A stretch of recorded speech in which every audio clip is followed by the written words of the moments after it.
Hello you, how we doing folks? It's Sunday night and there's four of us here for your listening delight. Okay, stop waving Sue. And today we have kicked back to tackle Dave Tennant and Billie Piper in story number 2 of their season 2 of the 10th Doctor Adventures. We've always got the cover right there. There's a subsequent cover that goes with this story, but that's for those people who were too cheap and bought the individual releases. Sword of the Chevalier. We have the 10th Doctor, we have Rose, who was excited about her journey initially, then she found out she was only going to look through a telescope. Go figure. We have the ambiguous and gender-confused Chevalier, handy with a sword, but not so handy with men's clothing. We have the aliens known as, who were they, slave traders? Were they given a name? All right, they weren't. But basically, we've got a bunch of aliens here who are effectively slave traders posing at a masquerade ball as, you know, tragedy and happiness and tragedy, or laughter and tragedy. The theatre thing, the sad and smiley face thing. You know what I'm talking about. Look up, Google it. Google's your friend. So yeah, harvesting humans for the benefit of making a profit, and we have Rose and the 10th Doctor slap bang in the middle. What do we think about this one? Well, you're about to find out, but before we get to that, let's get to this. It's who has turned up this evening. Joining us in mass, it's Sue. How are we doing, Sue? Great. Thanks. Wicked good. Simple, to the point. All the way from NYC, Mr. Wilmadina. How goes it, Will? Hey, now, how you doing, everybody? Good to see you, mate. And down in the bowels of hell, Texas Tim Wells. Timbo? Yo, man. How's it going? Good to see you, mate. So, guys, Sword of the Chevalier. CH, not an S. Next bit of fencing. Interesting plot point with the harvesting of humans to gain a profit, as I've already alluded to. Set against the backdrop of a masquerade ball. What did we think? Well, opening thoughts on Sword of the Chevalier, please, Dave Tennant and Billie Piper. Oh, I liked it. It's a pretty simple story. It was under an hour, like what, 40, 50 minutes? 52 minutes or something, yep. So it's a good story. It's a simple thing. I can understand Rose's reaction because she wanted to go some distant planet and see something different she never seen before. And then when she find out it's just a telescope, you're like, you gotta be kidding me. And it's still stuck on Earth, just in the past. The Chevalier, that character was unusual because listening to the history, like supposedly he was a male that, and then when he came back, he was feeling that, well, I was really born a female, but you know, because a male is the only one that can inherit, you know, that's why he had a, you know, say all that. But whether that's a real person, I gotta look it up in the history books and that. Yeah. So that's an unusual. That's a cool character. The alien, you say the enemy that came in. They just came in because they wanted to harvest humans for slavery or food like that, which is unusual. And it was more unusual. It turns out there really was there's 3 heads, not just 2. There was 3. Yep. We are but 3. Yeah, the 3rd one died. Yeah. Yeah, it seemed that probably that one was the curly one that he croaked. So so that was unusual because normally I thought like if you we've seen in history of conjoined twins that if one would pass, the other one would pass like in a matter of time like that. Since they're sharing the same body. So that was unusual. The one head was gone, but the other was still alive. So that was unusual. But then again, they are aliens not from Earth, so that's stood out. The was unusual. This one was supposed to would have showed, or for us, listen, the doctor singing because he used he used an fake ID. Luigi Papa. Yeah, and what's unusual, he did sing, but we don't hear it because it goes off, it fades off it cuts to another scene of Rose like that, and everybody was happy. So that tells you he must have some talent that we haven't seen yet. So it's not a horrible story. It's a good story. Yeah. But with the amount of time that we got out of it, it turns out to be just like a regular episode of Doctor Who. So it stands out pretty good. So I will tell you more about other stuff anyway. Yeah. Simple, basic plot, but you know, an enjoyable listen in my view. Timbo, one enforcement.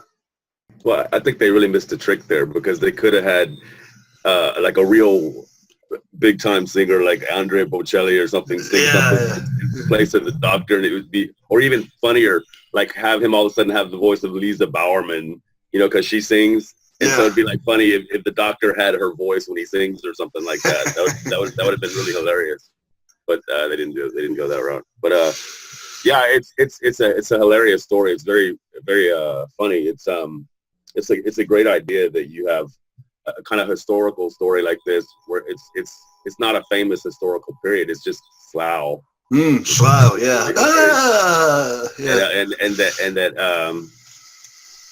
There's this historical figure who's just so annoying that nobody really wants to remember him or something. It's just it's really well constructed. It's really a good story. I think it's funny the way they like Will said, it's very quick. They just bounce through it, and it's pretty much over before it's done. It's like I don't know what I was gonna say. I lost my train, but it's a lot of fun. It's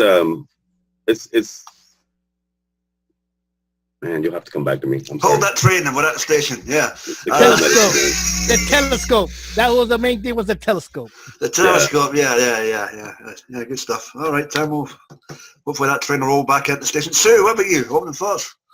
Okay, the Chevalier was so cool as a historical figure.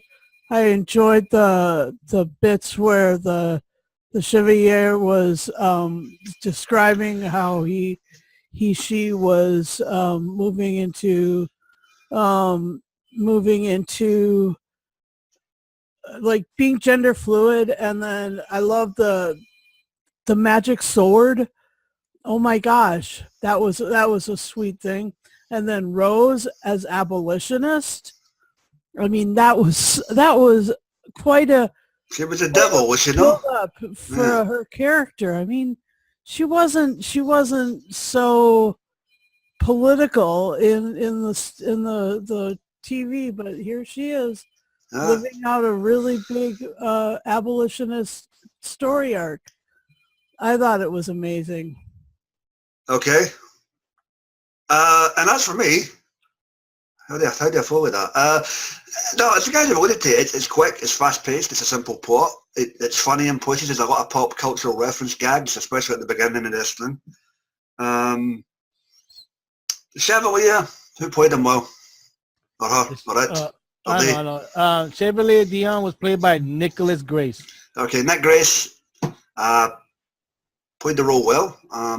What else has he been in? We've heard him before, right? I know that boy. I gotta look it up, but I can't look it up. The order of pomposity and self-importance, and it's all about me and nobody's paying attention. Especially on the carriage ride en route to the bar. I thought they were going to choke him.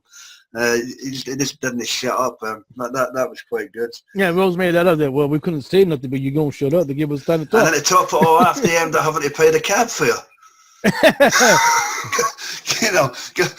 Go figure. And of course, by the end, but when it's all said and done, they all go and get ice cream.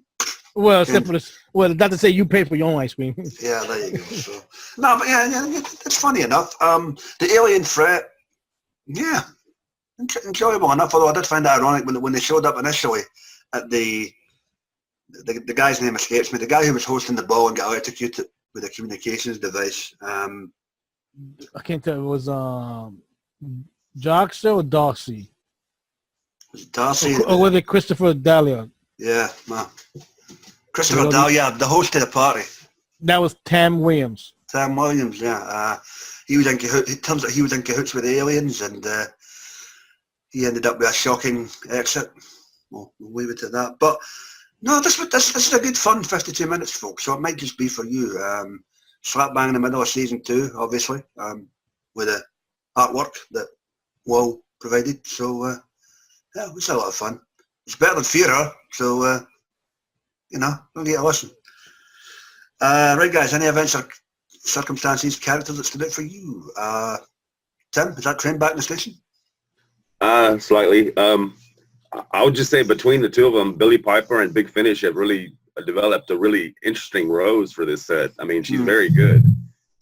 She's nothing like the one that people don't like from television. She's very resourceful, brave, She knows exactly what to do she doesn't panic. She's just along for the ride and having a good time. I thought that stood out quite a bit in this story. This story in particular, because she's just there. She's there to be the doctor's straight man for his jokes, and she gives as good as she gets when they're bantering back and forth, and it's really good. Her performance in this. Yeah, especially the whole line about parachuting into a wedding. Yeah, it's even into like when she's dressed up as the devil or whatever. But my tail is sewn on. She's trying to explain that she's not really the devil, Yeah. Oh yeah, that poor deluded idiot at the party. Yeah. All right, cool, good stuff. Some high praise for Billie Piper there. Sue, do tell. Well, I agree with Tim. Billie. Well, because I mentioned it earlier, Rose and her speech about humanity and about humans not being for sale. I mean, abolitionists. It was really cool. It's timely. It's thoughtful, and I mean, all the gender fluid arc was thoughtful. The abolitionist arc was thoughtful. It was a really well put together story, and I enjoyed it. Okay, we'll take that and run with it. Whoa, anything stand up for you, mate?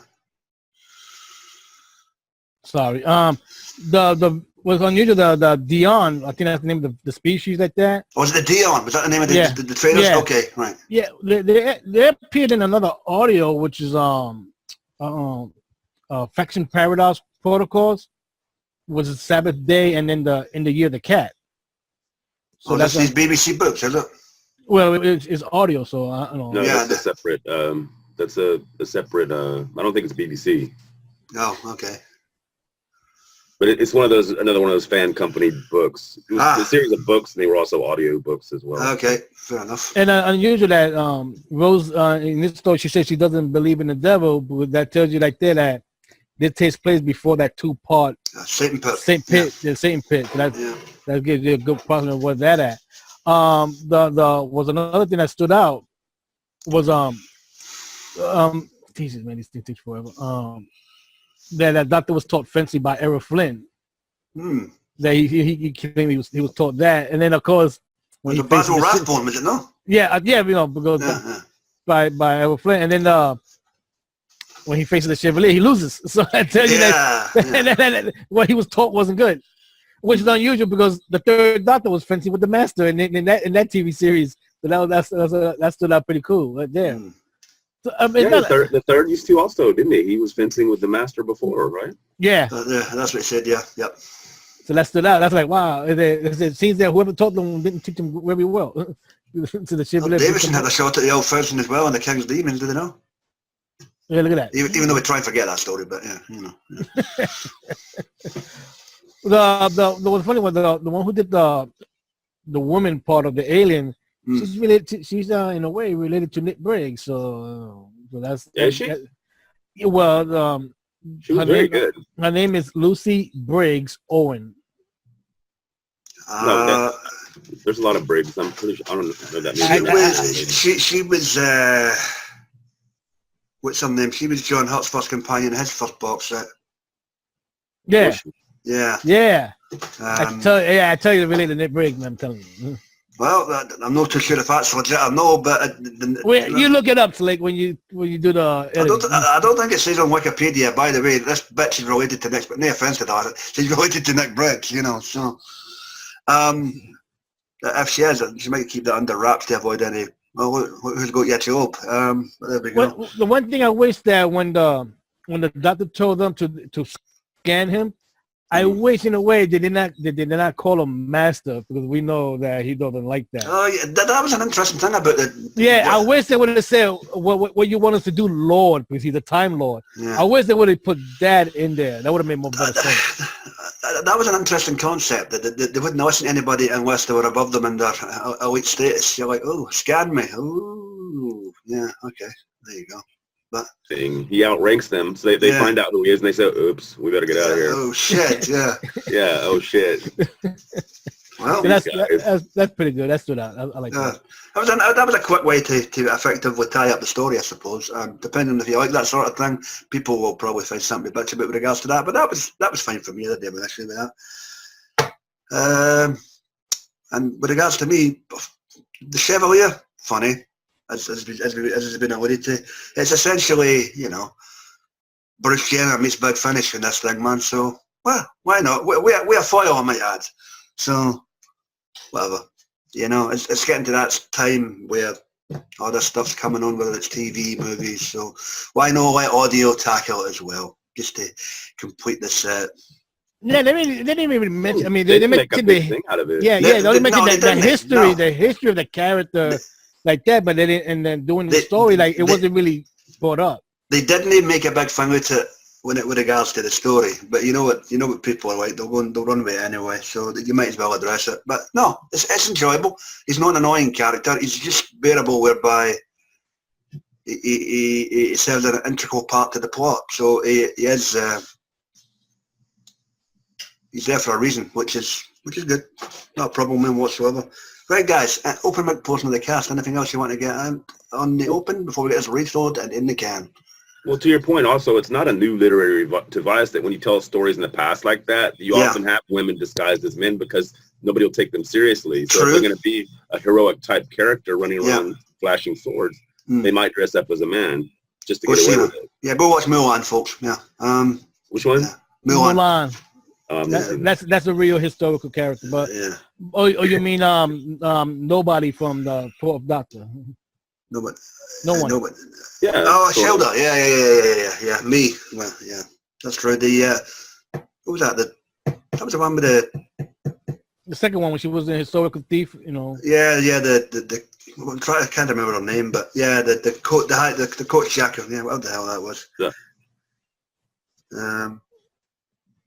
You gotta get props. What stood out, I liked how Rose was using the sonic screwdriver, and you can hear that she was changing the settings to get out of the chains like that. I like to say the doctor, he knows the settings by heart. If he could do it. That's what I meant. She was really resourcingful in this. I mean, whereas more often than not, she would just wait to be rescued, and I think that's why they gave her the screwdriver, so she'd have something to do while the doctor was, singing. Yeah. No, but I found it interesting. Well, when the Divan showed up, how's that fucking species pronounced? Divan? Dion. When the Dion showed up at the party, and they were early, and it was the stable boy with the horses, and they were famished, they were wanting their meal, so they hypnotized them, and the female one kind of went, okay, she had her thing, and then, right, have your fill, and the guys all excited, oh, I shall. Next minute, the horse went, and I'm going, did you just eat the horse? What the hell, man? He likes his roast beef, or his corned beef, but poor horse, man. I thought that was quite funny. I had to listen to that back to double check. I'm like, I just assumed that she left him part of the human, and he ate the bloody horse. What the hell? All right, I missed that bit. Oh, that's that. Oh, yeah. It's amazing what you have to go back and double check, but yeah, that was quite funny. Anyone else, guys, before we get this done? No? I'm just saying more like these. This was very funny, very quick. Yeah, and fast-paced. Yeah. Excellent. Who wrote it? Oh, good question. Raspberries. I don't know the name. I don't think it was raspberries, no. No. I can't tell. I gotta look it up. We'll be right back when we get the writer. Do, do, do, do, do, do, do. Oh, who wrote it? Hold on. Oh, Alex, I'll take offers for 500. Hold on. You can tell we're stalling for time. Guy Adams. Guy Adams. Okay, there you go. So, nice little 52-minute outing for Guy Adams, and it might just be for you if you want a couple extra stories that are a bit more bearable in season 2. Go give it a listen, folks. Just a bit. Just especially when you get to that later half. Yeah. Yeah. Okay. Feed me. Anyway, with apologies to our buddies Phil and AJ. One's sick and one's dealing with family issues. They'll be back next week. So with that, it's that time again. We send our condolences to those who died in Florida this Valentine's Day. Indeed, that's no the type of St. Valentine's Day massacre you want to hear about. It's happening far too much in the world these days, and they really need to do something about all aspects of whatever causes this shit. Not just the one issue, folks. So, yep, condolences to our families involved with that. And with that, Sue, what do you give the Sword of the Chevalier out of 10? Well, I enjoyed it. It was super cool. And I have enjoyed the second series of 10th Doctor Adventures, and I'll give it a 10. It's worth it. And, you know, better Rose, better, and deeper, you know, deep and meaningful current event sort of story, too. C'est magnifique. 10 out of 10 for Sue there. Timbo? What do you get out of 10? What does Texas say? Yeah, I'd have to say I'd agree with the 10 because at this point, I would have like a 9.5 just to be not giving it a 10 or whatever. But to be fair, I really enjoyed it from start to finish. I thought it was really clever, really quick, really funny, and that's the whole point, isn't it? I mean, if you enjoy it that much, you might as well give it a good score. So I'm going to give it a 10. Besides, I'm geeked out right now. You know, we are 2 for 2 on the 10 front. There we go. And a wee bit of cleaning while we're at it. Well, what does NYC say, mate? What do you reckon? I'll give it a 9 out of 10. I look forward for the whatever next box set Tennant does, whether it would be with Rose or any other companions. Prima. Well, that's automatic to be the next one, of course. Look at it. So that should be the next one. So I look forward for that. And then it's good. It's a good 1 hour listening audio. So I look, it's a good thing to listen to. All right, and with that, I will make it a Desmond Tutu and give it a 9 along with Will as well. That's 2 9s and 2 10s for the story. As the guys have alluded to, funny, fast-paced, quick, concise, and a nice simple plot rolled up into the bargain for those of you who, get confused easily. So, yeah, another great story tucked in to season 2 there before the Satan Pit. So, yeah, go and give it a listen, and it might just be for you folks. Booyah, enjoy. And with that, guys, done, dusted, quick, dirty, simple, and in the can for the evening. In the absence of Philip, Will, could you enlighten us what we're doing next week in the Companion Chronicles range for Will Hartnell's first Doctor? It is the Transit of Venus. Indeed, the Transit of Venus. We're going post-censor rights, and we're going to see what Venus has to offer. And a little 1 hour tale. We will check that out and we'll see what the gang thinks about it when we convene next week. We look forward to that. Please check it out, buddies, on the wonderful wackety world of the YouTube. You get the guys and dolls there at Geeks Assembled with their audio ahead and their movie and TV reviews. You've got Dr. Freedom and his news broadcasts, Amiga Files, and the Adventures of Dr. Freedom and Eric. You've got Johnny Boy, Sammy Carter, Mike Shannon, whenever he's online. You know the drill by now, folks. Like, share, comment, subscribe, and to the 5 of you that watches every week, well, we thank you. We wish you a safe and prosperous week. Be excellent to yourself and each other, and we are out of here. Be seeing you. Be seeing you.